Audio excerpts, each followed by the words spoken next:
Bismillahirrahmanirrahim. Assalamu alaikum dear students. I am Muhammad Naveed Rafiq on the behalf of MN Mathematics. Today we'll discuss about sequence and series. Sequence and series में हमने chapter number 4 start किया हुआ था, जिसमें basically 4.1 exercise start की हुई थी, जिसमें हमने क्वेश्चन नंबर 5 तक कंप्लीट कर लिया था. आज हम स्टार्ट करेंगे क्वेश्चन नंबर 6. क्वेश्चन नंबर हम 6 स्टार्ट करते हैं. क्वेश्चन नंबर 6 के अंदर हम देखते हैं क्या कह रहा है. वो कह रहा था फाइंड द पास्कल सीक्वेंस. आपने क्या फाइंड करना है? पास्कल सीक्वेंस फाइंड करना है आपने. Find the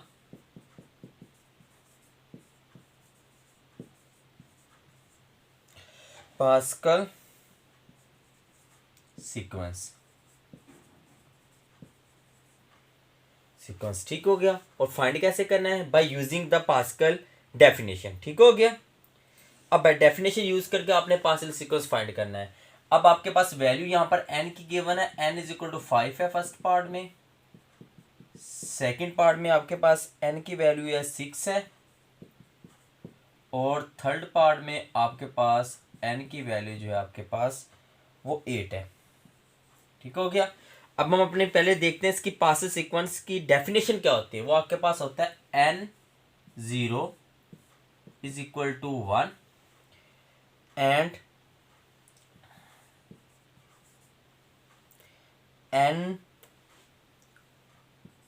n plus r is r plus 1. r plus 1 is equal to n minus r divided by r plus 1 and n r. ये आपके पास इसकी क्या होती है? डेफिनेशन होती है. ठीक हो गया. अब बात आ गया आपके पास ये क्या लिखा हुआ, ये क्या, ये होता है बेसिकली कम्बिनेशन का फार्मूला. अगर मैं इसको आम वैल्यूज में लिखूं, ये आपके पास नेक्स्ट चैप्टर के अंदर आएगा. बेसिकली हमारे पास फार्मूला तो ये होता है कम्बिनेशन NCR. इसका फार्मूला ऐसे आता है n combination over n factorial over r factorial और n माइनस r का फैक्टोरियल. ये आपके पास फार्मूला होता है इसका. ठीक है. ये फैक्टोरियल क्या है, ये हम नेक्स्ट चैप्टर में ही करेंगे. यहाँ पर ये फार्मूला यूटिलाइज करके वो कह रहा है कि आप लोग पार्शियल सीक्वेंस को फाइंड आउट करें. अब देखिए, सबसे पहले हम स्टार्ट करते हैं तो हम देखते हैं n तो आपके पास गिवन है, r आपके पास गिवन नहीं है. अगर n 5 है तो r की वैल्यू कहाँ तक से कहाँ तक हम स्टार्ट करेंगे? इसकी वैल्यू 0 से स्टार्ट हो रही है. 0 से स्टार्ट करके जब 4 तक जाएंगे तो ये 5 तक वैल्यू इसकी आ जाएंगी ना. तो मीन्स कि हम लोग क्या करेंगे, इसमें 5 तक वैल्यू पुट करेंगे r की. सबसे पहले देखते हैं n क्या है हमारे पास. n इज इक्वल टू पहले फर्स्ट पार्ट में 5. ठीक हो गया. अगर इसके अंदर मैंने 5 पुट किया तो 5 r plus 1 is equal to 5 minus r divided by r plus 1 into 5r आ गया. अब r आपके पास क्या वैल्यू दे रहा है? r आपके पास आएगी 0 1 2 3 एंड 4.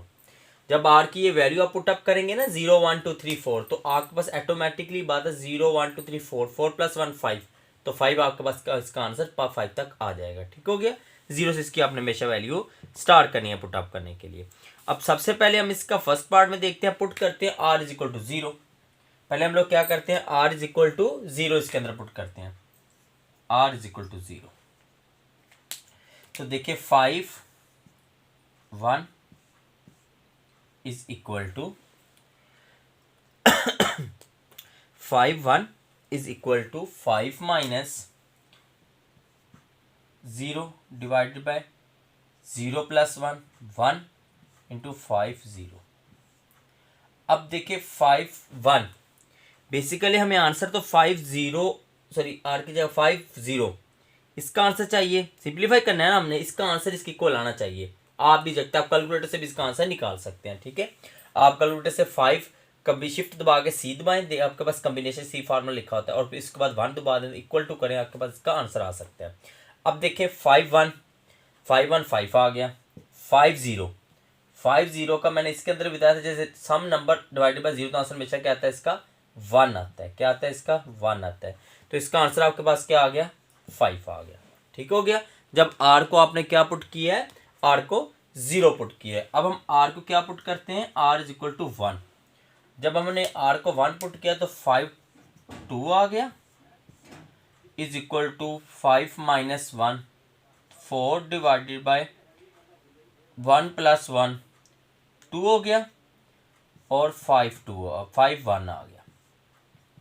अब 4 डिवाइडेड बाई 2, 2 इंटू 5 1। अब 5 1 का आपके पास जो आंसर आता है ना, वो 5 ही आता है। क्या आता है आंसर? 5 ही आता है। तो 5 2 ज़ार आपके पास क्या हो गया? 10 हो गया। ये आपके पास आ गया। आप चाहें तो ऐसे भी निकाल सकते वैल्यू। अगर मैं इसकी वैल्यू, किसी एक की वैल्यू ऐसे निकाल के दिखाता हूँ आपको, इधर देखें। हम लोग निकालते हैं वैल्यू 5 1। ये देखें, 5 का कम्बिने 5 फैक्टोरियल ओवर 1 का फैक्टोरियल, 5 माइनस 1 का फैक्टोरियल। 5 का factorial 5 dot 4 dot 3 dot 2 dot 1 divide by 1 का फैक्टोरियल हमेशा 1 ही होता है। 5 माइनस 4, 4 का factorial. 5 dot 4 dot 3 dot 2 dot 1, ये मल्टीपल हो रहे हैं ऊपर में। और ये 4 का फैक्टोरियल होता है 4 डॉट 3 डॉट 2 डॉट 1, और ये 1 मल्टीपल होता है, 1 1 नहीं होता है। ये देखिए 4 4 के साथ कैंसिल, 3 3 के साथ, 2 2 के साथ, 1 1 के साथ, रिमेनिंग आपके पास क्या रह जाता है? 5। तो देखिए इसका ऐसा आंसर भी 5 ही आता है। ये एक बेसिकली अपना NCR का फार्मूला होता है। यहाँ पर हम फार्मूला तो डील नहीं कर रहे, हम डायरेक्ट फार्मूले के अकॉर्डिंग इसकी वैल्यू पुट अप करके निकाल रहे हैं। ठीक हो गया। आप इसके कैलकुलेटर से वैल्यू डायरेक्ट भी निकाल सकते हैं। अब हम R पुट करेंगे, R इज इक्वल टू 2, तो 5 3 ये आंसर आ जाएगा आपके पास। 5 3 का इज इक्वल टू, ये फार्मूला है ना बेसिकली आपके पास, ये इसके अंदर वैल्यू पुट अप कर रहे हैं ना आप अभी, तो इसके अंदर ही देखें। तो आपके पास आ गया 5 3, ये 5 2 प्लस 1 3 हो गया। 5 माइनस 2 पुट किया तो 5 माइनस 2 3, और ये 2 प्लस 1 3 एंड 5 3 5 2 सॉरी। ठीक हो गया, क्योंकि आप 5 R की जगह 2 पुट कर रहे हैं। ठीक हो गया, ये R प्लस 1 की जगह 3 हो गया। अब इसका आंसर इक्वल आना चाहिए। अब इसका आंसर 3 डिवाइड बाई 3 1 आ गया। 5 कम्बिनेशन 2, अब 5 कम्बिनेशन 2 का आंसर होता है 10। क्या आंसर आता है? 10। तो इसका आंसर क्या आ गया आपके पास? 10 आ गया। ठीक हो गया। अब R को आप क्या पुट करेंगे? R is equal to 3। R is equal to आपने क्या पुट करना है? 3। तो 5 4 का आ गया आंसर, इज इक्वल टू इसमें 5 माइनस 3 2, और 3 प्लस 1 4 आ गया, और 5 R की जगह क्या आ जाता है? 3 आ जाता है। अब देखिए 1/2 इंटू 5 3 कम्बिनेशन, 5 3 का कम्बिनेशन का आपके पास आंसर आता है 10। क्या आता है आंसर? 10। तो डिवाइड कर दो, इसका आंसर आ गया 5 आपके पास। अब लास्ट वाली वैल्यू देखें, आपने क्या पुट करना है? R is equal to 4। जब मैंने R की जगह 4 पुट करना है तो 5 5 आ जाता है।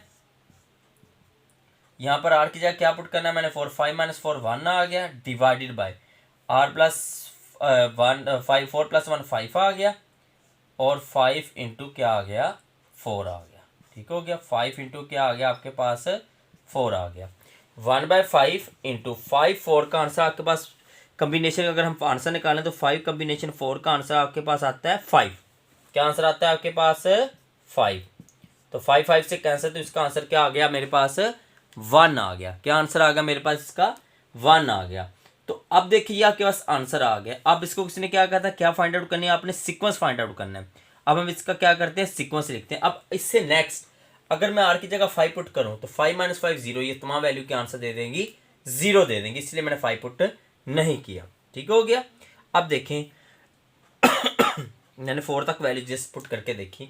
5 भी अगर मैं चाहूँ तो ये वैल्यू आगे भी पुट अप कर सकता हूँ, लेकिन मैंने इसलिए नहीं पुट की क्योंकि मेरे पास अगर आगे नेक्स्ट वैल्यू पुट करूंगा तो मेरा इसका आंसर 0 आ जाएगा। ठीक है, अब नेक्स्ट इसका हम सीक्वेंस लिखते हैं। सीक्वेंस क्या आ रहा है? 5 10 10 5 1, और इससे आगे क्या बनेगा? 0। ठीक होगा, ये इसका क्या आ गया? सीक्वेंस आ गया। और यही चीज़ हमने इस क्वेश्चन के अंदर फाइंड आउट करनी थी, और ये हमने फाइंड आउट कर ली।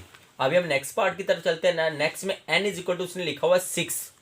n को क्या लिखा हुआ उसने, क्या फाइंड आउट करें? n इज इक्वल टू 6 आपने फाइंड आउट करना है।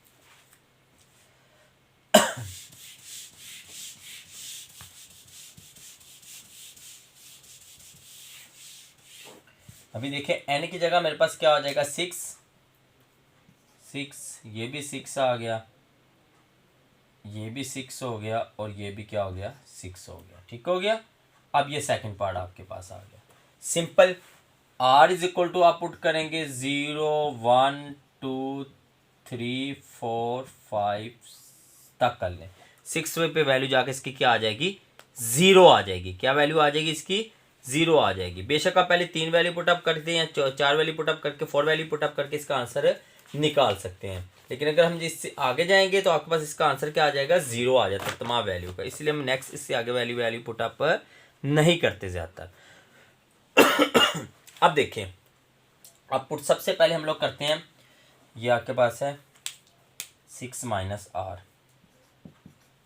हम सबसे पहले पुट करते हैं r इज इक्वल टू 0। जब हमने 0 पुट किया तो 6 1 आ गया, 6 माइनस 1 ओवर 6 प्लस 1, 6 1 आ गया। 6 माइनस 1 5/7 आ गया, और 6/1 इसकी वैल्यू क्या आ रही है मेरे पास, 6/1 की वैल्यू मेरे पास आ रही है, 6/1 की वैल्यू जो मेरे पास आ रही है, सॉरी 6/0। सबसे पहले r0 पुट किया तो ये 6 क्या आता है, 0। 6/0 मैंने n/0 आंसर हमेशा 1 होता है, तो इसका आंसर आ गया 5/7 आ गया। ठीक हो गया। नेक्स्ट हम इसको देखते हैं, r इज इक्वल टू क्या पुट करना है हमने, r इज इक्वल टू पहले 0 पुट किया, अब हम पुट करेंगे r इज इक्वल टू 1। तो मेरे पास आंसर आएगा 6 2 का 6 माइनस 2 ओवर 6 प्लस 2, 6 1 आ गया। 6 माइनस 2 4/8 आ गया, इंटू 6/1। 6/1 का आंसर मेरे पास जो कॉम्बिनेशन में आता है वो आता है 6। तो सिंप्लीफाई किया तो मेरे पास इसका आंसर क्या आ रहा है, 6 4 2 तो 3 आपके पास इसका आंसर क्या बनेगा। देखिए आपने इसका आंसर निकालना है तो आपके पास इसका आंसर बनेगा 5/2। 6 माइनस 1 पुट किया तो सॉरी, तो यहाँ पर 1 था, आपने पुट किया 6 माइनस पहले 0 था इसके अंदर, सॉरी 6 माइनस 0 6/7 था, तो यहाँ से 6/7 ये आ गया। और ये आपने यहाँ पर आपने क्या पुट किया, r की जगह 1, 6 माइनस 1 5/8 आ रहा है, 5/8 इंटू 6 आ रहा है आपके पास, ऐसे ही है ना। तो 5/6 प्लस 2 क्या होता है, 8 होता है। तो आपके पास इसका आंसर आ गया। जी डियर स्टूडेंट्स, हम देख रहे थे, ये देखें r की जगह हमने क्या पुट करना है, 0, तो यहाँ पर क्या आ जाएगा 0। तो यहाँ पर इसका आंसर क्या आता है 6/1, तो इसका आंसर क्या आ गया 6 आ गया। अब r की जगह क्या पुट करना है हमने 1, तो 1 प्लस 1, तो नीचे क्या आ गया 2, तो मेरे पास क्या इसका आंसर आ गया 15 आ गया। अब हमने r की जगह क्या पुट करना है 2, अब r की जगह हम पुट करेंगे 2। देखें 6/3 हो गई ये। अब इसका आंसर आ रहा है 6/2 का 15। बस सिंप्लीफाई करने के बाद, इसको सिंप्लीफाई करने के बाद इसको मैंने एज इट इज दिया। अब डायरेक्ट कैलकुलेटर से भी इसका 6 कॉम्बिनेशन 2 का आंसर निकालिए, वो भी 15 ही आएगा आपके पास अल्हम्दुलिल्लाह। अब 6/3 देखें तो आपके पास आ गया 6, r की जगह क्या पुट करें आप लोग 2, 6 minus 2 over 2 plus 1 into 6 into 2। अब 6 माइनस 2 4 क्या आ गया 3, और 6 कॉम्बिनेशन 2। अभी आपने इसका आंसर निकाला था 6 कॉम्बिनेशन 2 का, आपके पास आंसर आ रहा था 15। r की जगह आपने 2 पुट किया है ना, तो 6/2 का आपके पास जो आंसर आ रहा था वो आ रहा था 15, तो ये आगे आगा 15। तो अगर आपने 15 पुट किया है तो देखें इसके अंदर, इसमें देखिए आपने क्या पुट किया है 15 आ गया 6/2 का, तो इसका आंसर आ रहा है 3 5 15 5 4 20, तो इसका आंसर क्या आ गया आपके पास 20 आ गया। ठीक हो गया। अब R2 की वैल्यू आ गई। नेक्स्ट हम लोग देखते हैं किसकी वैल्यू निकालनी है, R3 की। हम इधर निकालते हैं, पुट करते हैं। देखें R इज इक्वल टू क्या पुट करेंगे अभी हम, R इज इक्वल टू 3। अब जब हमने R3 पुट किया तो देखें 6 4 यह आपके पास वैल्यू आ रही है, is equal to 6 minus 3, 3 plus 1 and 6 into क्या आ गया 3। अब हम इसको सिंप्लीफाई करते हैं। 6 माइनस 3, 3/4 इंटू 6 कम्बिनेशन 3, वो आपके पास आंसर क्या आ रहा है 20 आ रहा है। 6 कम्बिनेशन 3 आपके पास आंसर क्या आ रहा है 20 आ रहा है। तो यहाँ पर आप 20 पुट अप कर दें तो 4 आपके पास आ गया, इसका आंसर आ रहा है 4 5 जार 20, 5 3 जार 15। तो इसका आंसर आपके पास क्या आ रहा है 15 आ रहा है। अब आप r की जगह क्या पुट करेंगे, r इज इक्वल टू 4, तो 6 5 आ जाता है, 6 प्लस 4 ओवर 4 प्लस 1। ठीक है, ये वैल्यू इसके अंदर पुटअप करनी थी। और यहां पर आपके पास वैल्यू क्या आ गई है 6/4 प्लस 6, और यहां पर क्या आ रहा है 6/4 आ जाता है। अब देखिए 6 प्लस 4 10/5 इंटू 6 4 का आपने आंसर भी निकाला था, वो था 15। तो 5 यहाँ पर इसका आ गया 5 3 ज़ा 10, 3 ज़ा 30, इसका आंसर क्या आ गया 30 आ गया। जब r को आपने क्या पुट किया 4 पुट किया। अब हम r को पुट करते हैं, r इज इक्वल टू, अभी हम पुटअप करते हैं r इज इक्वल टू 5। अब हम r को क्या पुट करेंगे 5। जब हमने r को 5 पुट किया देखें तो 6 6 आ गया, यही हमें चाहिए ना 6 तक आंसर चाहिए, 6 6 आ गया इज इक्वल टू 6 यहाँ पर मिस्टेक देख लें आपने 6 प्लस 4 लिख दिया, 6 माइनस 4 है यहाँ पर, क्या 6 माइनस 4 है। ठीक है, 6 माइनस 4 आपके पास क्या होता है 2 बाय क्या आता है 5, और 5 3 जार 15 होता है, और इसको किससे मल्टीप्लाई करवा देंगे आपके पास जो आंसर आएगा 2 के साथ, तो आपके पास इसका ओवरऑल आंसर क्या बनता है 6 बनता है। ठीक हो गया, क्या आंसर आता है इसका 6 आता है। अभी देखिए 6 माइनस r की जगह क्या पुट करें 5, और नीचे 5 प्लस 1 इंटू 6 इंटू r की जगह क्या आ गया 5 इज इक्वल टू, देखिए 6 माइनस 5 1/6, और इंटू 6 5 का आंसर क्या आ रहा है 6 आ रहा है, ये 6 6 से कैंसिल हो कट ऑफ हो गया, तो मेरे पास इसका आंसर क्या आ गया 1 आ गया। मेरे पास इसका आंसर क्या आ गया 1 आ गया। अब देखिए यार 5 तक, अगर मैं r की जगह अब 6 पुट करूं, पहली बात है 6 कॉम्बिनेशन 7 कभी भी आंसर आपके पास नहीं आता, ये मैथ एरर आ जाता है। दूसरे नंबर पे यहाँ पर क्या बन जाता है 0, 6 माइनस 6 क्या हो जाता है 0, तो यहाँ पर ही आपके पास इसका आंसर आएगा। उससे नीचे जितने भी आंसर आपके पास नेक्स्ट अगर आंसर निकालेंगे वो ये वाला 0 बन जाएगा, और बाकी उससे आगे नेक्स्ट ऑप्शन के आंसर नहीं सेटिस्फाई आते, आपके पास मैथ एरर आ जाता है। तो अभी यही आपके पास सीक्वेंस होगा, आपने यहाँ तक की सीक्वेंस इसका फाइंड करना था। तो आपके पास सीक्वेंस जो आ रहा है वो आ रहा है, देखें इसका सबसे पहला आंसर आपके पास 6, फिर 15 है, देन 20, देन आपके पास 15 है, देन 6 है, एंड देन 1 है, एंड देन क्या आता है 0 आता है।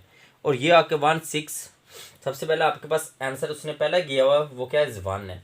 ठीक है, 1 6 15 20 15 6 1 एंड 0 0, ये आपके पास इसके क्या आ जाते हैं आंसर्स आ जाते हैं। क्या आ जाते हैं इसके आंसर आपके पास आज, क्योंकि NC0 पहला आंसर तो था ही, NC0 इज इक्वल टू 1, मतलब भी n की जगह आप क्या पुटअप करेंगे 6 पुट करने, 601 आता है, 501 आता है, 801 आंसर आता है। पहला आंसर 1 होगा, बाकी आपने तमाम वैल्यू इसकी यहाँ से पुटअप करके निकाल के आपने फाइंड आउट करके लिख दी है। ठीक है, ये आपके पास का क्या आ गया पास्कल सीक्वेंस आ गया। तो डियर स्टूडेंट्स जो नेक्स्ट क्वेश्चन है आपके पास क्वेश्चन नंबर 6 का next part, question number 3rd part n is equal to 8, same इसी तरह वो आपने करना है, उसमें कोई चेंजिंग नहीं है, सिर्फ n को 5 के आगे 6 7 8 तक पुटअप करना है। ठीक है, r को सॉरी, और n की जगह पहले ही वैल्यू इसके अंदर क्या पुटअप कर देंगे 8 पुट कर देंगे। बाकी तमाम का तमाम सीक्वेंस ऐसी है। अगर आपको इससे समझ आपका ये कॉम्बिनेशन निकालना नहीं आता, वैसे मैंने फार्मूला आपको बता दिया, आप इस फार्मूले से निकाल सकते हैं। NCR का फार्मूला तो होता है n फैक्टोरियल ओवर r का फैक्टोरियल और n माइनस r का फैक्टोरियल। ठीक है, आपके पास कैलकुलेटर में देखेंगे तो फैक्टोरियल का ऑप्शन गिवन होता है, अगर फिर भी नहीं गिवन तो इसका मतलब है जैसे लिखा होता है 5 का फैक्टोरियल, इसका मतलब है कि 5.4.3.2.1, मतलब ये तमाम की तमाम वैल्यू आपस में मल्टीपल हो रही है। डाट का मतलब आपके पास पॉइंट नहीं है, मल्टीपल है। ठीक है, तो ये तमाम वैल्यू आपस में मल्टीपल होती है। कैलकुलेटर से आप डायरेक्ट निकालेंगे, आपको ऑप्शन नजर आएगा, शिफ्ट दबा के आप फैक्टोरियल का दबाएंगे, 5 के बाद शिफ्ट दबाएं, देन फैक्टोरियल का ऑप्शन दबा दें, इक्वल टू करें तो आपके पास डायरेक्ट इसका आंसर भी आ जाता है। अगर आप चाहें इसका कैलकुलेटर से डायरेक्ट आंसर भी निकाल सकते हैं, अगर आप इस तरह निकालना चाहें तो आप इस तरह भी इसके आंसर फाइंड आउट कर सकते हैं। तो डियर स्टूडेंट्स, ये हमने एक्सरसाइज 4.1 का क्वेश्चन नंबर 6 के 2 पार्ट्स कर लिए। थर्ड पार्ट आप इटसेल्फ खुद कीजिएगा। तो आज के लिए इतना है। नेक्स्ट वीडियो लेक्चर में इंशाल्लाह हम चैप्टर एक्सरसाइज 4.2 स्टार्ट करेंगे। अल्लाह हाफिज़ डियर स्टूडेंट्स।